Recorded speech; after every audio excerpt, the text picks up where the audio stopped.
she is about to spend with her boyfriend. She'd gone upstairs to change and wash her hair and get ready for going out in the evening. She came dashing downstairs, late, and said, I must rush and I have to pick up some food before getting to Roddy's flat, and said, right, I'm off. Janie Shepherd never arrived at her boyfriend, Roddy Kincaid Weeks' apartment. After some time, I started ringing around as many hospitals and police stations as I could think of that would be relevant given the likely route that she would have taken. But when Janie's mud-splattered car turns up in Notting Hill, West London, it's obvious something much more serious has happened. The car has been the scene of a titanic struggle. There are traces of blood, and 2 ominous knife slashes mark the roof. The police suspect a violent, sexually motivated attack. When they saw the car, because of the state of the interior, they believed they had a murder inquiry. Detective Chief Superintendent Henry Mooney heads up the case. He makes a nationwide appeal for information. I believe that on the night of 4th of February, when she was in her car, she was approached by a stranger who probably forced her to drive him away, or he drove her away. I believe he has killed her and has dumped her body out in the country. Janie's mother Angela and stepfather John Darling join the search.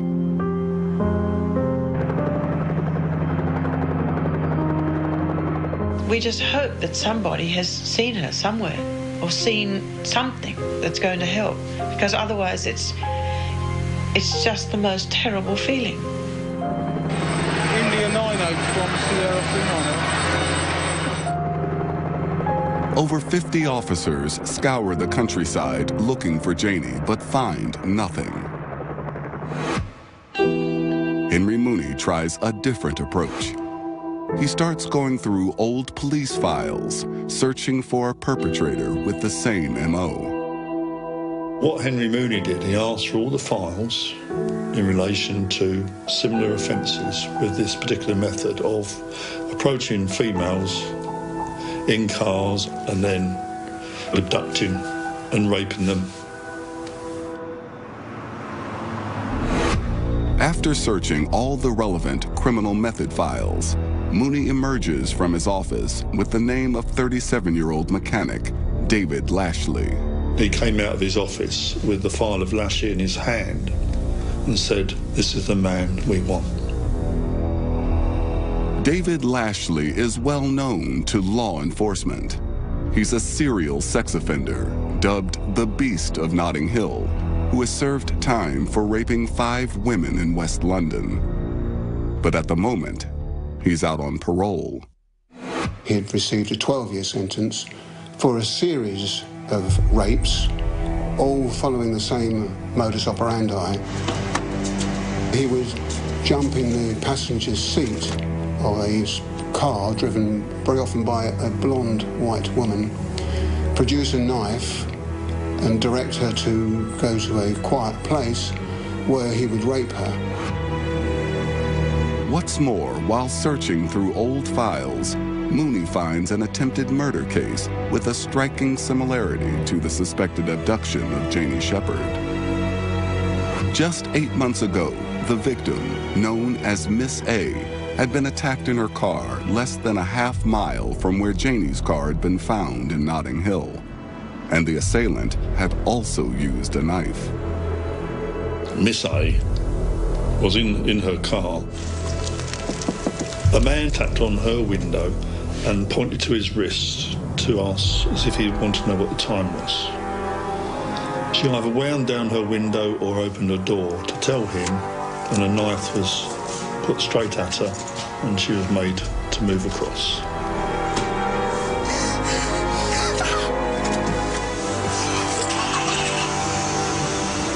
Miss A was driven to a quiet street, raped, dressed again, then raped a second time. After he'd done that, his words to her was, I've got to kill you so you can't identify me. The attacker very nearly succeeded in carrying out his threat. I was an investigating officer for 12 years. I've never read a statement like the statement that I read that she made. Having failed to break her neck or suffocate her, he resorted to trying to cut her wrists, and he cut them incredibly deep and left her for dead. Miraculously, Miss A survived. Instinctively, Chief Superintendent Mooney linked Miss A's case to David Lashley. And sure enough, Miss A picked Lashley out in a lineup.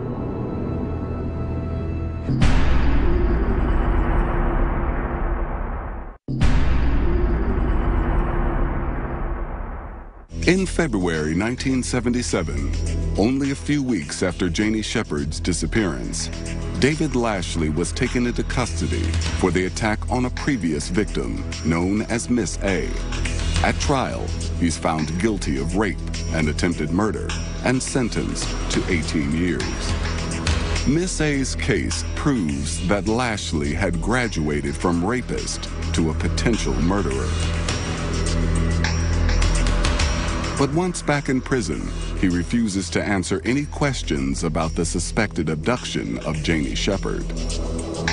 If someone doesn't wish to be interviewed and they're in prison, you can have an interview, but if they say nothing, then you can't force them to speak. As police continue to search for the young heiress, no new suspects emerge. Then, on April 17th, 2 months after Lashley's arrest, police make a grisly discovery. Janie's body is discovered 40 miles outside London in an area known as No Man's Land Common. It's a location David Lashley visited frequently. The relevance of No Man's Land Common is that Lashley used to go with his wife and visit his sons. They used to take those boys on No Man's Land Common to play cricket. He even tried to teach his wife to drive in a place called Devil's Dyke, which is adjacent to No Man's Land Common, which took him to the area where the body was. But despite this latest connection, police still don't have enough to charge Lashley with Janie's murder. In 1977, there was no DNA analysis to compare Lashley's DNA to traces found in Janie's car, so all the evidence is circumstantial. The case goes cold.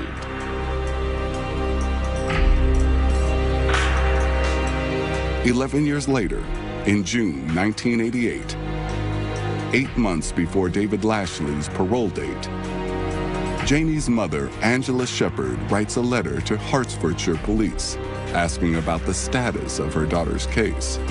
Her letter triggers a reinvestigation.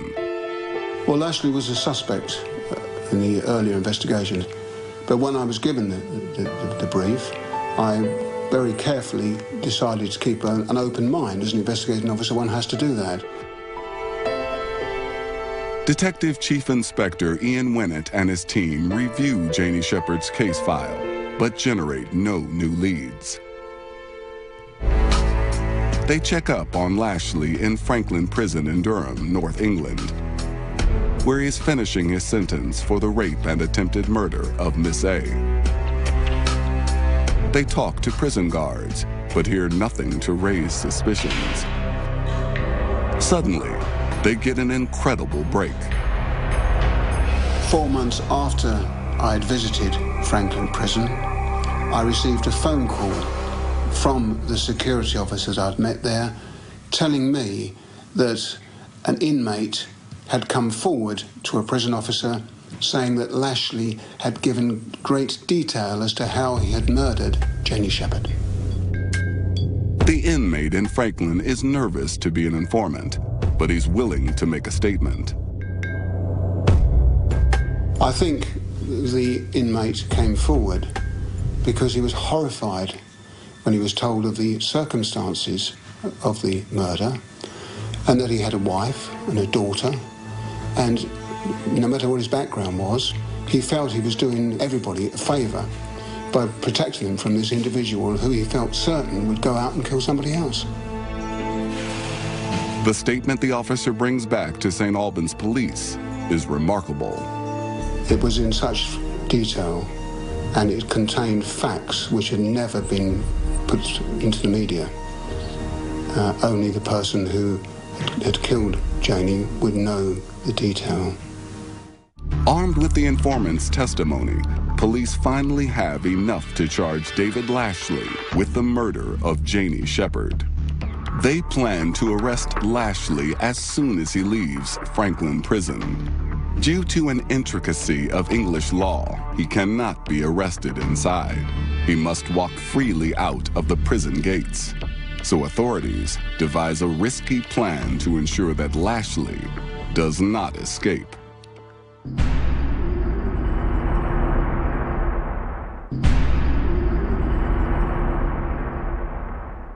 David Lashley must exit Franklin Prison before police can arrest him for the murder of Janie Shepherd.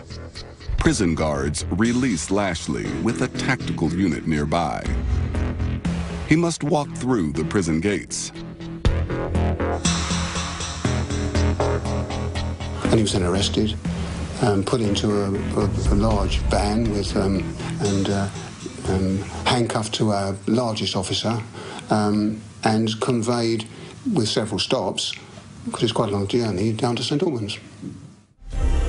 On February 17th, 1990, 13 years after Janie Shepherd was murdered, David Lashley arrives at St. Albans Crown Court. To ensure he gets a fair trial, the jury will not be told the nature of his past crimes. Lashley had an appalling record, but only a very small portion of that was known to the jury. Obviously, rules prevent bad character generally being put before a jury. Despite the lack of information about Lashley's past, those in attendance in the courtroom are stunned by his appearance. You're immediately struck by, I suppose, the size of the man and the power he seemed to possess. He looked extremely strong. Not the tallest of men, but you got the feeling that there was an immense strength and very, very calm and almost relaxed. Janie Shepherd's mother, Angela, is not intimidated by the man she believes killed her daughter. She is the first witness called by the prosecution. She wanted to give evidence in the witness box, and her evidence, in fact, was relatively formal. What she was able to do was to identify her daughter's body by reference to a ring that her daughter was wearing. Next, details of Janie's autopsy are presented to the court. She was not strangled, but died from compression of the neck. Her throat had been crushed.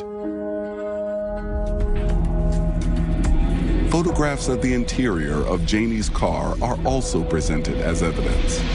The prosecution highlights the seatbelts. They had been half cut with a knife, then manually ripped through. No one with ordinary strength could have done that. They did tests, enormous tests, to try and see what strength a person would need to pull the rest of the seatbelt to break it. And normal strength wouldn't cover it. Lashley's strength is obvious just by looking at him, but he'd also kept records of the weights he'd lifted in the prison gym. They were huge weights. In fact, it was said that some of those weights were actually greater than Olympic records. The prosecution now braces itself for the testimony of their star witness, convicted felon turned prison rat, Daniel Reese. The problem always is that a jury is naturally reluctant to rely on such a person's word.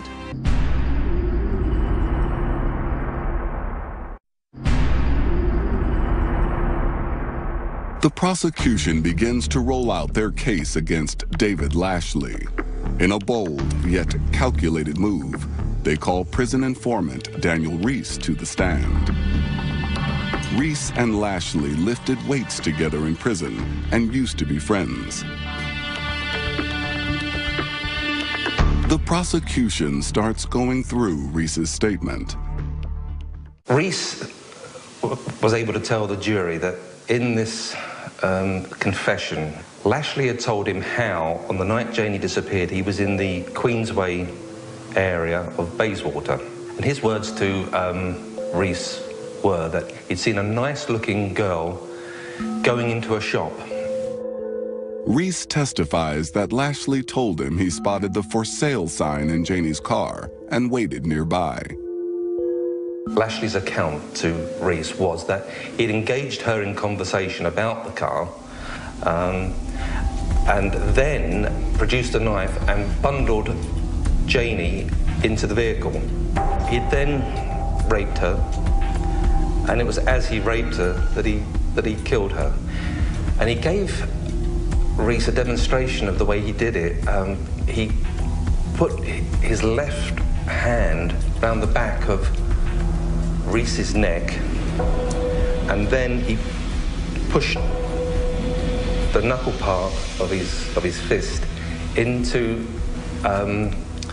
Reese's throat, the front area of the neck, and that was the way Lashley described that he had killed Janie, that she was choking, and she'd died.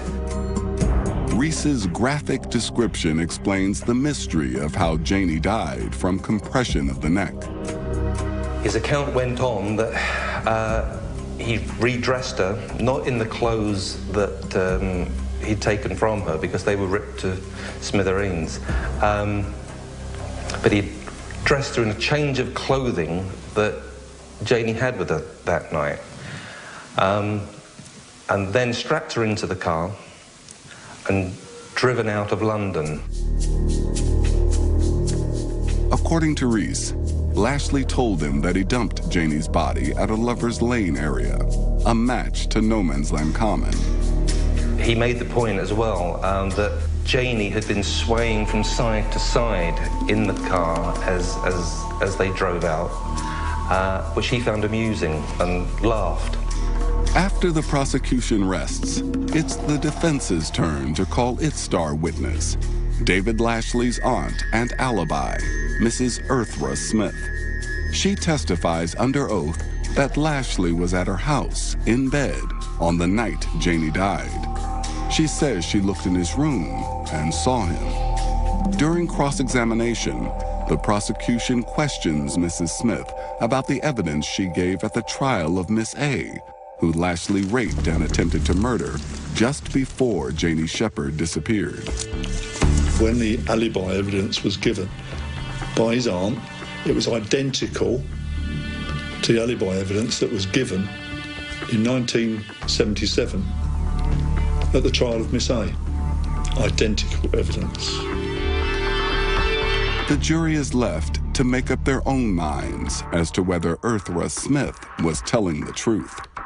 If they believe her over Daniel Reese, they will side in Lashley's favor. Almost 6 weeks after the trial began, the jury is sent out to deliberate their verdict. While the jury was out, there was a very curious feeling, actually. If Lashley had walked out of that court on a not guilty verdict, there is nothing in this world more certain than that he would have done it again. He had a record which showed that he would do this. He was extremely dangerous. And so it's on a knife edge in one sense.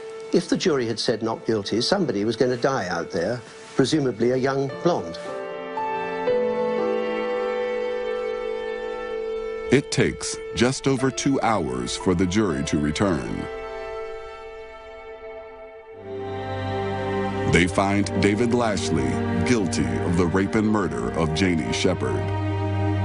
Outside the courthouse, Janie's family remains calm and dignified, just as they had during the entire 13-year investigation and trial. I think it's absolutely marvellous that justice has been done. She took me behind the arm and she just said, "Thanks, Mick." And that meant everything to me. And it still does. Well, justice was done in the sense that he was convicted and sentenced to life. Justice could be slightly undone if he was ever let out. He must never be let out, this man. He must never, ever be let out.